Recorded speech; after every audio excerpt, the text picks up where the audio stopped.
What's going on, everyone? Welcome to Unscripted, live here on the Elite Sports and Entertainment Network. I'm your host and producer, Logan Landers, and join me to do some NCAA Week 11 game predictions. As always, Jay McLovin. Hey, how you guys doing today, man? It's like we were saying in pre-show, Logan, man. A lot of good games are going to be on this Saturday for college football, man. So it's going to be an exciting time. Not kidding, man. Not kidding. And, of course, our stat guy, Dustin Reese. Dustin, what's going on? Oh, it's that time of the year where everything starts to get exciting now. College football's heating up. NFL's midway through the regular season, so you can start kind of looking at the playoff picture on the NFL now in the coming weeks also. Yeah, it's going to be fun, man. I'm looking forward to how the rest of this college football season is going to shake out. The newest college football rankings came out the other night. No changes no changes this week. Still the top four, obviously, with Ohio State, Georgia, Michigan, and Florida State all vying for the top four seeds, top four slots in the college football national championship playoff. Obviously, there's still a lot of football left. A lot can happen.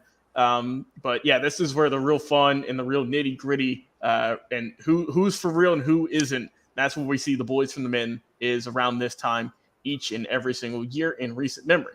So without further ado, if you guys enjoy this episode, give us a like, follow, share, and subscribe. Of course, on our Facebook, Twitter, Twitch, YouTube, you name it, you can find us at the Elite Sports and Entertainment Network. But the best way to find us is via our link tree, which is in the description of all of our episodes. One-stop shop for all of our social media handles. Just tap on it once or twice, and you can follow us on all social platforms. So let's get into it. Stat Guy, you're kicking things off. Penn State, Michigan, who's taking the win in this matchup in the Big 12? I thought this was the Big 10. Big 10, close enough. I was off by 2. Big 10. It's actually the Big 18 starting next year. Yeah, you're not wrong. So, yeah, this is definitely the game of the week in not only the Big 10 East, but the entire Big 10 conference. Penn State is right up there with Michigan and Ohio State contending for the Big 10 Eastern Division Championship, although Penn State does have the one loss already to Ohio State. And then you have Michigan, who's currently sitting undefeated, but realistically, they have not played anybody yet.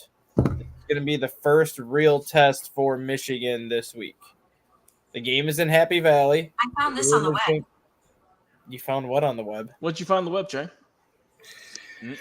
I love Siri. I think Dustin, did you say Siri by accident? My phone just literally came alive, and I'm like, oh, that was interesting. No, the game's going to be in Happy Valley this weekend. It's going to be a whiteout. It's going to be nuts. Michigan's going to get absolutely booed by Penn State hardcore, especially with the whole Jim Harbaugh suspension and disciplinary actions potentially coming to this team. Shout out Connor Stallions. I think Penn State's going to beat Michigan. I just think there's too much drama right now going inside of Michigan, too much uncertainty what's going to happen with Jim Harbaugh the rest of the way, what's going to happen in terms of the punishments coming down on Michigan once it actually is determined what's going to happen. I like Penn State in a close one. I like Penn State 24-20. All right. Jay McLovin, who you got, my friend?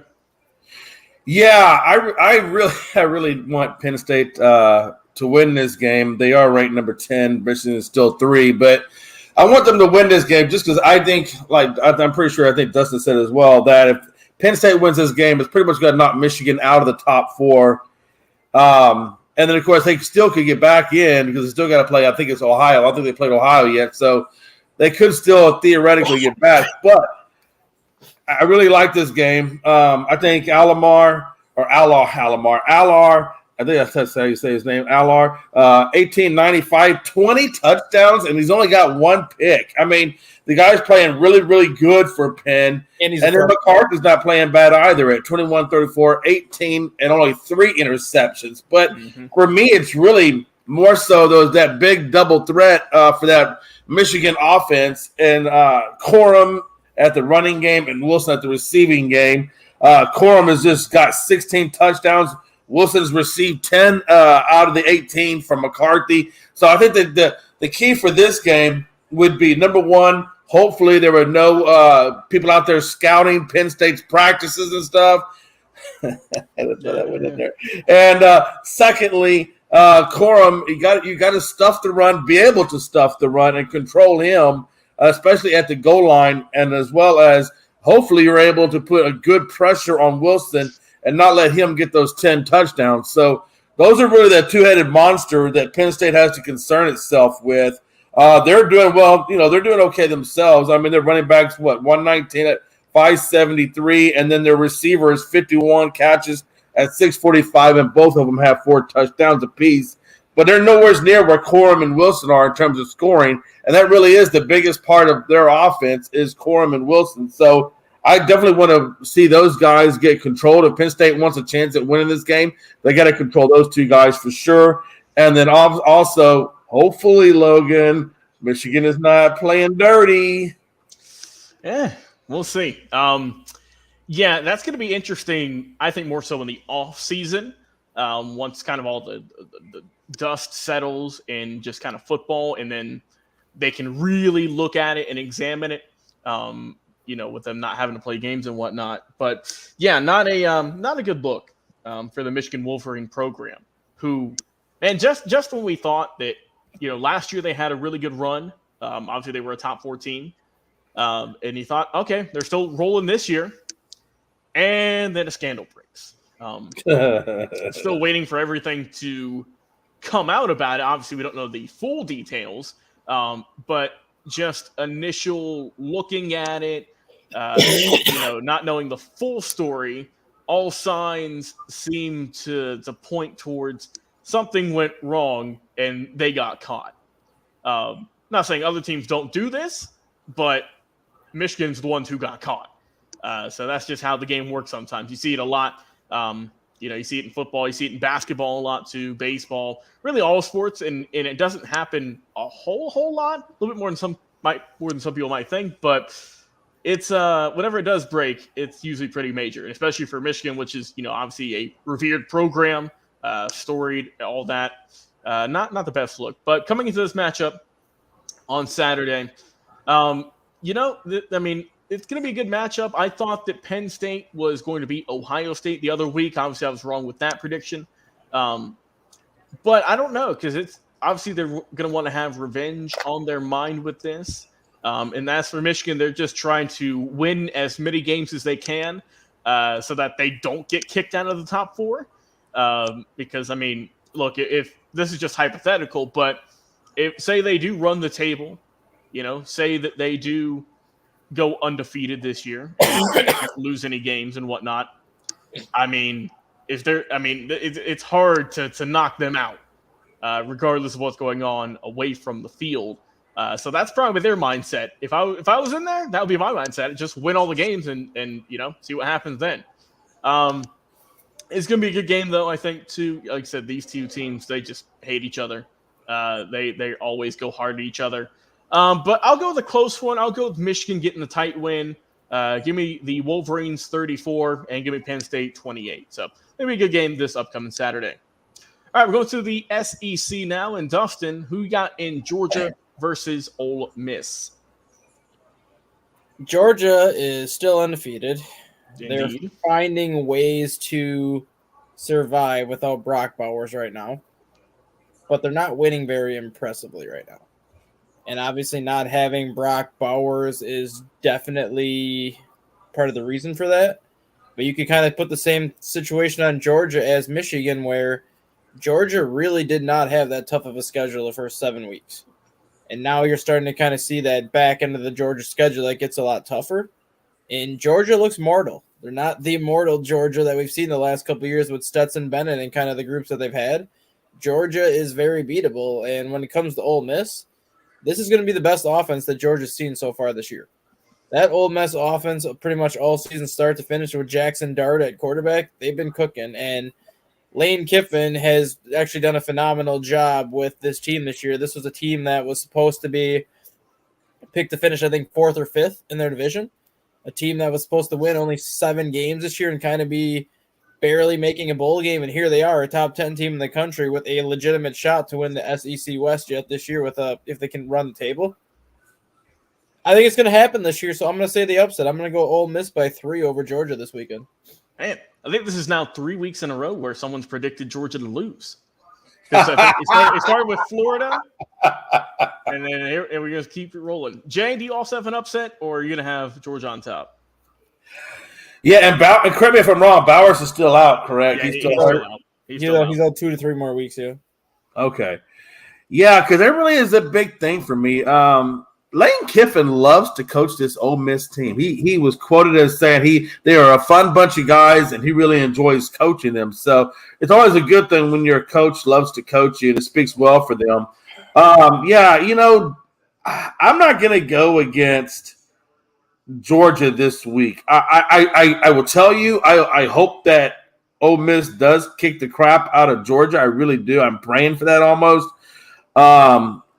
But no, Georgia's still Georgia. Even though they've had a very soft schedule, I do think that this is where the time of the year where Georgia is going to have to prove its worth if they want to get back to that number 1 seeding or even stay in the playoffs, right? I mean, you can't lose any of these games because this is your bread and butter week. This is where you prove why you're in the top 4, because the first part of your schedule – you really probably shouldn't have been in the top 4 other than the fact that you are still the champions from last year. So, yeah, Beck, they both got 16-4. Both Beck and Dart got the same amount of stats. Almost their stats are damn near almost identical, to be honest with you. I think the key for these guys is going to be Judkins versus Edwards. And Judkins is no slouch either. I mean, this guy's got 12 touchdowns on the ground to Edwards' 8.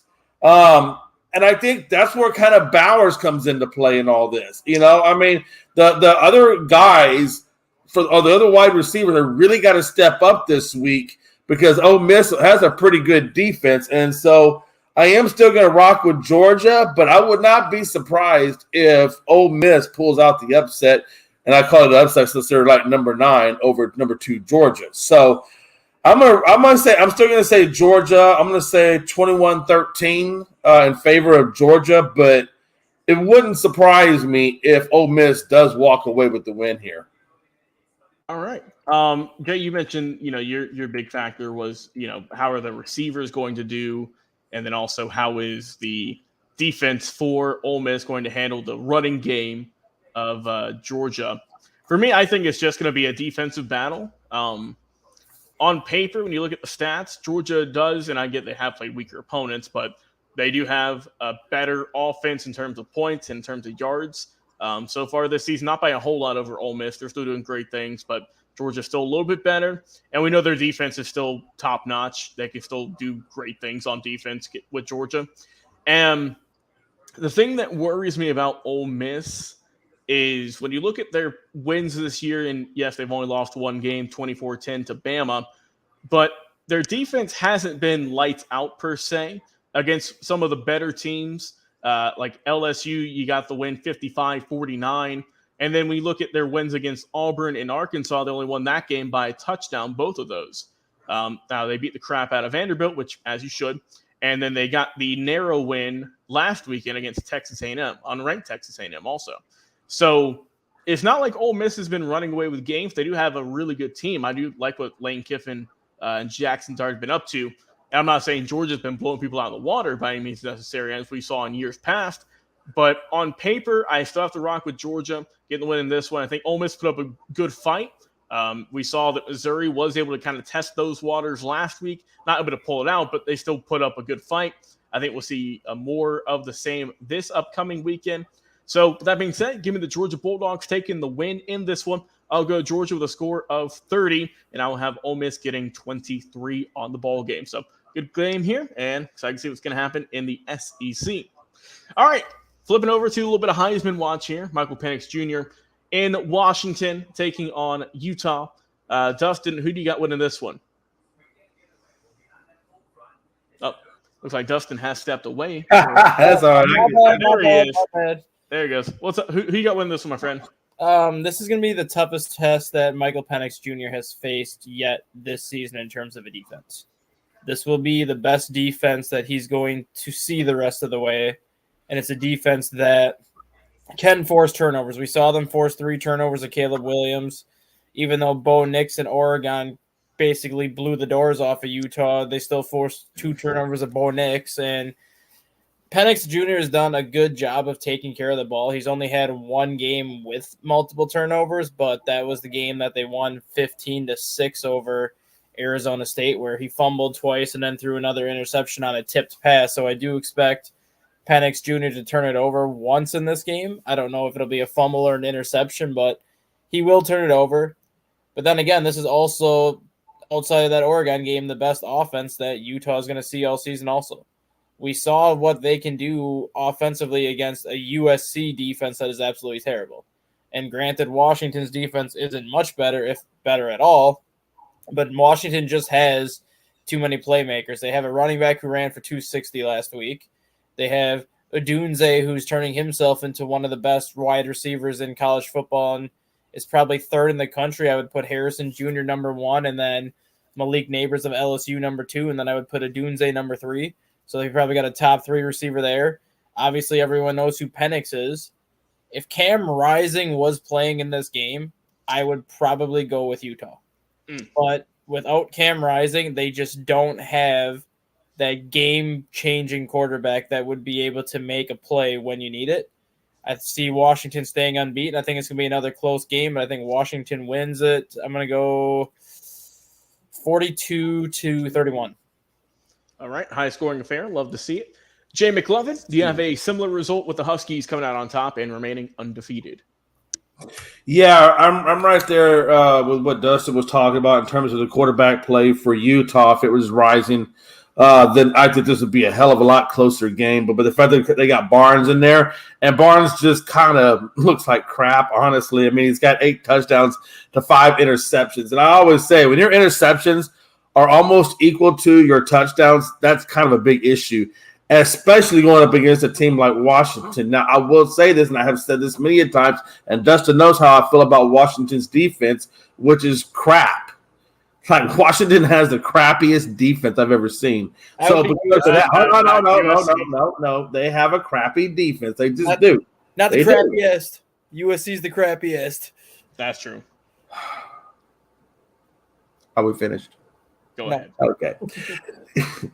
They have a terrible defense, and I'm not saying that SC's any better, but they have a terrible, terrible defense, man. So that kind of plays to to Utah a little bit, right? Because Utah, like I said, doesn't really have a whole lot of offense. So if you don't have a whole lot of offense, it is good to go up a terrible defense. That might actually work into Utah's favor. So, like I said, when you got 938 and 5, that's not good. If Rising was there, I might actually say Utah could probably beat Washington. But because of it being Barnes, Jackson's not bad. The guy's got 500, almost 600 yards rushing. But again, Johnson's got 686 yards rushing. So Johnson is getting more yards per carry, and he has got 10 touchdowns. So you got to look at what Johnson is doing. Utah has lost to Oregon and Oregon State, but they beat USC. So it kind of tells you, like Dustin was saying, just how bad USC was, although USC did put up a lot of points on Washington. Why is that, Dustin? Because your defense sucks. So I go back to this. If Utah wants a chance in hell at winning this game, they got to control Michael Penix Jr. They got to be able to stuff the run on Johnson. And then their offense has to do something against that terrible defense. So to say that Utah's completely out of it would be crazy. But to say that they really honestly can beat Washington is almost as crazy. So I am going to roll with the Huskies. And because of Washington's terrible defense, I do think it'll be a little bit more of a high-scoring game. So I'm going to say 35-28 favor of Washington. All right, well, you guys have laid it out beautifully. I get to go pick up the scraps now and take it to the in-house and take it home. I think Washington, obviously we know their offense is good. Their defense, iffy, very iffy.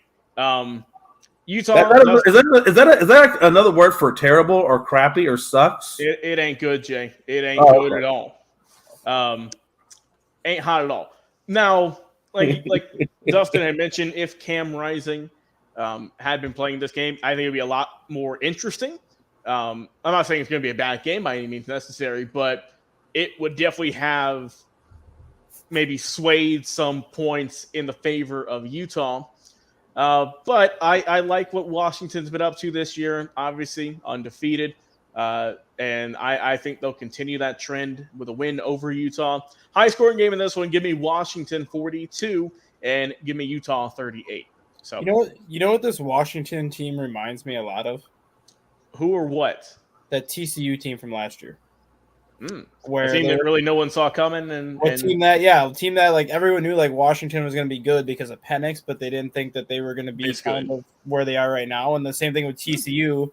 Max Duggar was playing so well. TCU was kind of in that 4 to 7 range most of the year, where they were close. Got into that top 4 spot like right at the end of the year, even after they lost to Kansas State. Michigan ended up beating Ohio State, so TCU ended up staying in the college football playoff and ended up getting to that college football final. So they're kind of taking on that similar track where they're just hanging out just outside of that college football playoff cut line, where it's basically going to be whoever loses that Michigan-Ohio State game is what's going to get Washington in. Well said. Well said. All right, we're going to go back to the SEC here. Tennessee Volunteers, Missouri Tigers. All right, Dustin. So as you know, Missouri didn't get the win against Georgia this past week. Will they get their revenge against Tennessee? I think they will get their revenge. I wouldn't even call it a revenge because it's 13 versus 14, but they played very well against Georgia. And I think a lot of people wanted to see how Missouri would do on that kind of a stage, just because they've kind of been that Cinderella team out of the SEC this year. You see it every year. Every year there's one team in the SEC that ends up being a Cinderella team. A couple of years ago, it was Mississippi State when they went 8-4, I believe. 2 years ago, it was not Auburn, but 2 years ago there was another team in the SEC or Kentucky last year when Kentucky won like 8 or 9 games. They were kind of that Cinderella team that came out of nowhere, and you could even make the case for Tennessee last year too, because I don't think people thought Tennessee was going to be as good as they were last year. But this year, Missouri is kind of taken on that role as that Cinderella team from the SEC that's good, but they're not quite good enough because they're not at the level of the Alabamas or the Georgias and things like that. I do like Missouri in this one. It's going to be another classic SEC game where it's going to be decided by one score, but I like Missouri in this one 28-21 over Tennessee. All right. Good matchup there. Jay McLovin, similar results, or are you flipping the script? No, actually, I'm actually kind of a little bit of alignment with Dustin. I think, it's a battle of 7-2s. Like Dustin said, it's not really a true revenge game because they're pretty much almost ranked the same. So, yeah, Missouri's played the tougher schedule, and like Dustin said, they lost to Georgia 30-21, and they lost to LSU 49-39. So that tells me that this team is capable of hanging with the big boys and almost kind of getting close to beating the big boys. They only lost by 9 to Georgia, and Georgia's ranked number 2 in the nation. So in Tennessee's I think their only loss, or one of their losses, came to Alabama. So I do rock with Tennessee on this. Again, they're another team where the quarterback situation is almost identical in terms of touchdowns and interceptions between the two. I think really the big difference there, again, is Schrader's run game is a little bit better than Wright's run game. Even though Wright is averaging more yards per carry, Schrader is getting them on the touchdowns at 10-3. So that's a big disparaging right there. When you go and you look at the receiving game, Burden is way ahead of White at 958 to 556, and he's also got him on touchdowns at 7 for Burden and 2 for White. So I think the numbers, the stats, I think the strength of schedule, all that is in favor of Missouri over Tennessee. Even though we know Tennessee can play spoiler sometimes, I don't think it's going to happen this game. So I'm going to go 42-28. Favor of Missouri. Yeah, I'm going to have to go with the clean sweep and go with Missouri. You mentioned it, Jay, the strength of schedule. And when they've played good ranked opponents, Missouri has. Obviously, they beat Kansas State earlier in the year. They lost only by 10 to LSU, and their only other loss was obviously to Georgia this past week, where they lost by 9. So, I mean, in big games, they're putting up close fights. Obviously, they haven't won all of them, but they're putting up, I think, a stronger fight than, when you look at Tennessee. They haven't really played much of anyone this year outside of, obviously, Alabama, where they lost that game. Florida, early in the year when people still had hope for them, they fell in that one. And other than that, they beat Kentucky, who was kind of iffy, and then they just absolutely walked over UConn last week. But now they got back-to-back tough games. Tennessee's got Missouri this week, and then next week you got to go to Georgia. So this is where we see how good they are, and if they can maybe play spoiler, since they'll be out of the running in the college football playoffs. But I will go with Missouri. I think you guys did a really good job, obviously detailing what their strengths are, weaknesses. They got a really good running game. They have a tremendous receiver with Burden. And I think Missouri's just got a better team. I feel more confident with them coming into this matchup. Because Tennessee's got some good players, and they do. I mean, but I just think that as an overall team and how they've looked this year, I'll go with Missouri. So Tigers winning this one. Give me Missouri 35 and give me Tennessee 21. All right, next ball game, and this is the final one on the docket here. Oregon and USC. Interesting matchup. Save this one for last because I know there's a lot of discussions about it. So Dustin, once again, kick things off for this one. Who's winning? Oregon, USC. There's no discussion to be had. USC is going to get the ever living crap kicked out of them. They're going to fall out of the. They're going to fall out of the top 25. Caleb Williams is going to go cry to his mom again, and Oregon's going to hang 50 points on USC's defense again. It doesn't matter if they fire their defensive coordinator. It's still the same defensive scheme that they've had all year. It's still the same defensive players that they had all year. The only difference is going to be a different defensive play caller, and I don't even know who that play caller is at this point. But for as good as Lincoln Riley is as a head coach, for as good as Lincoln Riley is as an offensive play caller and just an offensive coordinator, he is absolute trash when it comes to hiring a defensive coordinator and basically putting together a defensive game plan. That was his downfall at Oklahoma. That's the main reason why Oklahoma never made the college football playoff when he was there. And that's his downfall here in USC. He's arguably got one of the two best players in the country in Caleb Williams.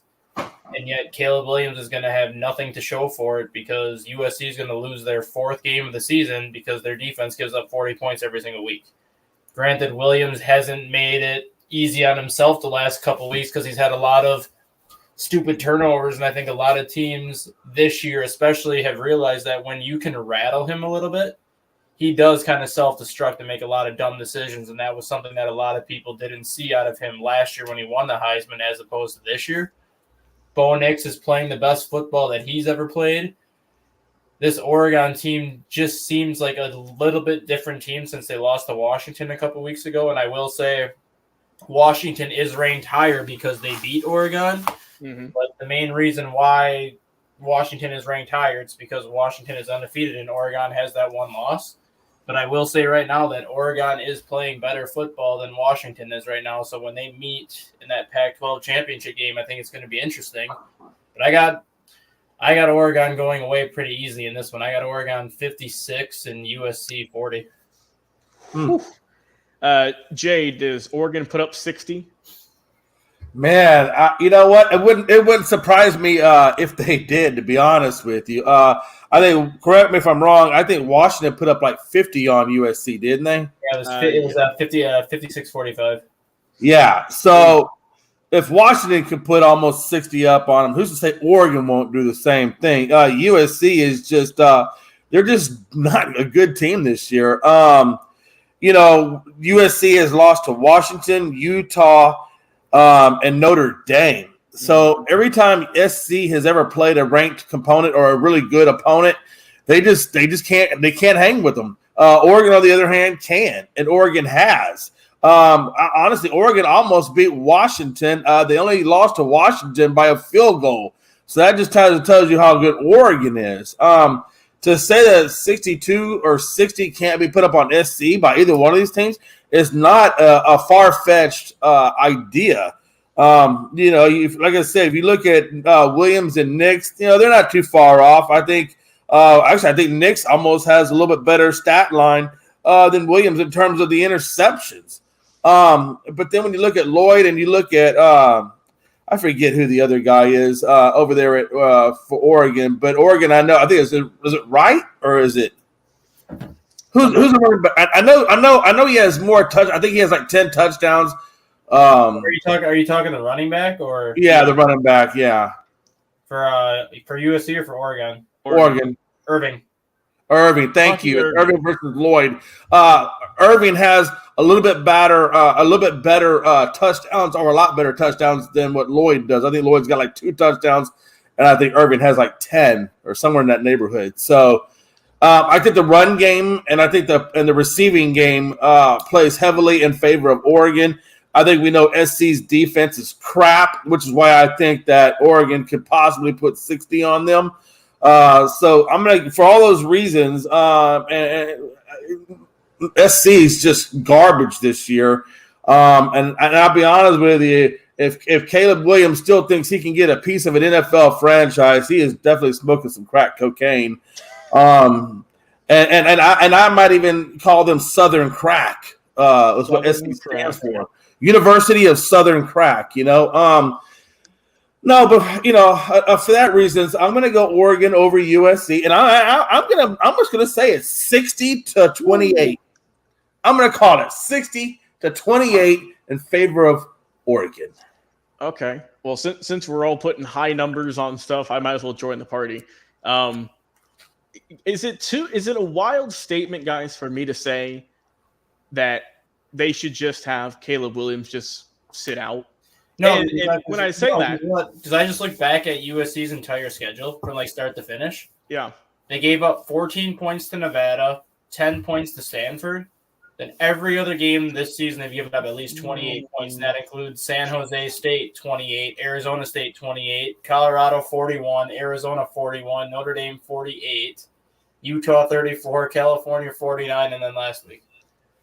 Yeah. So my thing is just, if Caleb Williams, look, you've had a crappy year. And that in terms of, obviously, you read off the numbers, not that bad at all. But team success, it ain't there. Dustin mentioned he's been getting beat up over the last probably 3 weeks, just things he's done, things he said. Obviously, he got just made fun of maliciously from a lot of people last week after you saw him Lambo leaping into the stands with his parents. Not the best look. I get that young guy, emotional, right? But not a good look. If I'm Lincoln Riley, look, just sit him down. There's no point. USC's not, as long as Oregon wins, USC can pretty much get him out of the Pac-12 championship. Caleb Williams has already kind of hurt his draft stock. Should he continue to? I don't know. But like I said, that's just my thoughts. There's no reason for him to be out there. I got a question. Yeah. Hey, so SC fired their defensive coordinator. Correct. How much longer do you think they're going to go? Do you think maybe Lincoln Riley at some point? No, I know what I was going to actually kind of sentiment what Logan just said too. Yeah, go ahead. If USC loses to Oregon this week, I don't see Caleb Williams playing the rest of the year.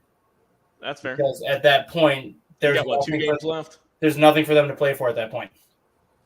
Versus now, they technically have an outside shot to still get to the Pac-12 championship game, because if they beat Oregon, that gives Oregon 2 losses. Okay. USC has 2 losses, and then if Utah beats Washington would have 1. So as long as they have something to technically play for, Williams will play. But if they lose this week, I don't think Williams plays the rest of the way. All right. But Jay, you were saying obviously they got the new defensive coordinator. If for Lincoln Riley, didn't he just sign a huge deal there? 10 years, 10 years, $100 million. Yeah, no, they ain't cooking him. They ain't getting him out of there that quick. Not that quick. Unless he goes to the NFL. And that's where the talk is right now, depending on who's drafting who. And let's just say, I'm going to use your Raiders, for example. Go ahead. Let's just say the Raiders take Caleb Williams.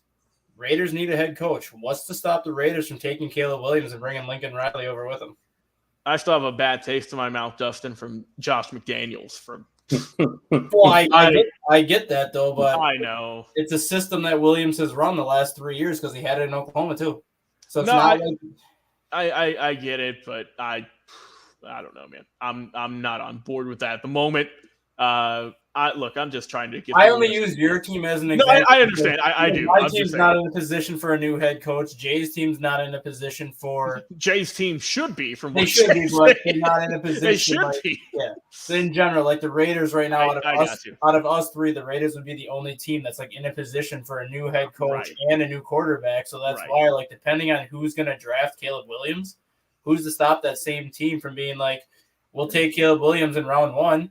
We'll bring Lincoln Riley over with him. USC can't really block him from going to the NFL. They can block him from going somewhere else in college, but when it comes to the NFL, you can't block him. Yeah. No, that's definitely an interesting concept, and I will bookmark that for a future episode. So when we get a little bit closer to the draft. So I think just kind of to sum all this up, obviously I'm going with Oregon winning in this. USC, Dustin mentioned how crappy their stats are on defense, so I can't trust them. So with that being said, give me Bo Nix and Oregon running away. I'll go, let's see, Jay, you put up 60. Screw it. I'll go 63. I'll go Oregon 63 and USC 38. Sure, why not? So, yeah, that's been our final predictions for Week 11 in the NCAA. As always, Jay McLovin, Dustin Reese. Appreciate you coming on talking some college football. I've been your host and producer, Logan Landers. Enjoy your weekend, everyone. Go watch some football, and we'll talk to you again on another